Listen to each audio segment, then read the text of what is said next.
Shalom Bracha, mes chers amis. Une question qui est très populaire Shabbat, c'est que on a différents aliments où il y a des écritures dessus. Ça peut être des écritures qui sont inscrites et qui font partie intégralement du gâteau, qu'on appelle chakika, c'est gravé dans le gâteau. Ou bien ça peut être des lettres qui ont été rajoutées à l'aliment, comme un Mazal Tov ou un nom de quelqu'un qui a été écrit avec une crème au-dessus du gâteau. Et on a aussi une troisième possibilité aujourd'hui, ça c'est devenu très courant, que si par exemple quelqu'un il a l'âge de 5 ans, eh ben on va faire un gâteau au chocolat qui a la forme de 5 ou la forme de 2 ans, etc. Il n'y a pas de lettres sur le gâteau, mais le gâteau est fait en forme, que ce soit une forme, un tsiour précis, un dessin précis ou bien des lettres. Donc la question c'est, est-ce qu'on a le droit de manger ça Shabbat? A priori on va commencer à effacer.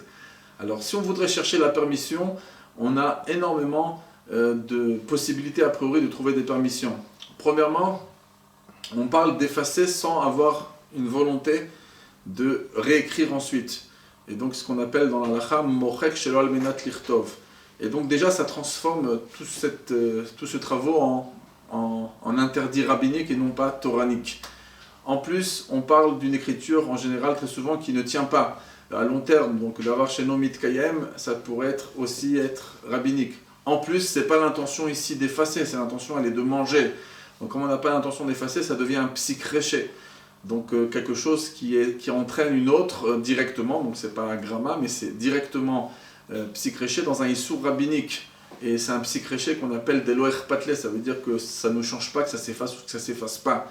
Donc ça rajoute encore dans le éther, d'un éther rabbinique, et en plus, ce n'est pas la manière d'effacer les choses, de l'effacer en mangeant, en coupant une part, c'est un petit peu un kilachariad, c'est-à-dire c'est une manière d'effacer avec un changement, et donc ça aussi, ça rend la chose rabbinique comme tout changement, comme l'Admorakan explique au moment dans le Siman 301.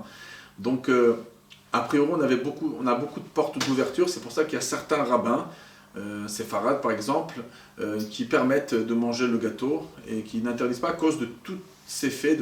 Lorsqu'on additionne tout ça, comme le Dalgog Mava, il dit qu'il y a plutôt tlat des rabbanan, trois degrés rabbiniques qui allègent en vérité la halakha. Mais le problème c'est que le Mordechai, le Ramo et l'Admour Hazaken ont apporté cet interdit dans le Siman 340 de manger un gâteau où il y a des lettres dessus, et le Ramo et l'Admour Hazaken ne font pas la différence entre une écriture qui serait gravée ou une écriture qui serait rajoutée en plus. Celui qui a fait la différence, c'est le Magen Avram. C'est pour ça qu'il y en a qui vont avec cette opinion, comme le Mishnah Berurah, ils font la différence entre un gâteau où il y a des lettres qui sont inscrites à l'intérieur, qui font partie intégralement du gâteau, qui ça c'est permis de consommer Shabbat. Par contre, lorsque c'est rajouté comme une crème sur un gâteau avec des lettres, alors ça, ils vont interdire.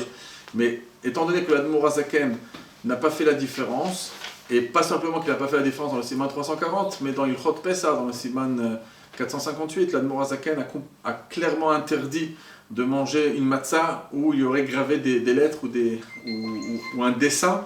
Donc c'est pour ça que pour notre Shita, c'est interdit de manger des gâteaux, ou que ce soit des biscuits où il y a des lettres qui sont inscrites de manière intégrale dans le gâteau, ou bien des lettres qui ont été rajoutées, ça c'est complètement interdit. L'Admour Hazaken dans le Siman 343 permet de donner à un enfant, un tinok, un gâteau puisque c'est le besoin d'un enfant, et qu'on n'a pas spécialement besoin d'empêcher un enfant, puisqu'on lui met pas le gâteau dans la bouche, on lui donne le gâteau dans la main. Mais il faut faire attention, quand on étudie bien le Siman 343, on peut voir au début que ça c'est mitzad, c'est à cause du din de ce qu'on appelle les sapot beyadaim, de donner un issour à un enfant. Mais à partir du moment où l'enfant est arrivé en âge d'éducation, il faut savoir que l'âge d'éducation pour les interdits rabbiniques commence très très tôt.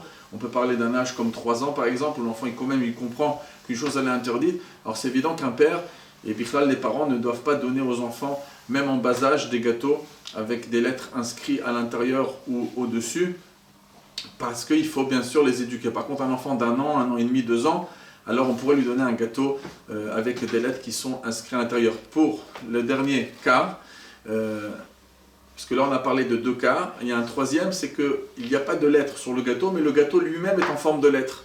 C'est un gâteau en forme de 2 ans, en forme de 3, forme de 4. Donc sur ça, énormément de poskim permettent les khatrila. Pourquoi? Parce que une lettre, c'est quelque chose qui est inscrit sur un support. Ici, c'est la lettre elle-même qui est le gâteau. Et de toutes les manières, il y a beaucoup de choses qui ont des formes naturelles, qui ont des très belles formes. On ne va pas interdire de manger quelque chose avec une belle forme. Donc c'est pour ça que beaucoup de poskim, cette fois-ci, permettent de manger un gâteau avec une forme de 2 ou de 3, etc. Mais pas lorsque l'écriture elle est sur le gâteau ou imprimée dans le gâteau. Mais lorsque c'est le gâteau lui-même qui a une forme, beaucoup de poskim, comme le Shevet HaLevi, autorisent cette chose-là.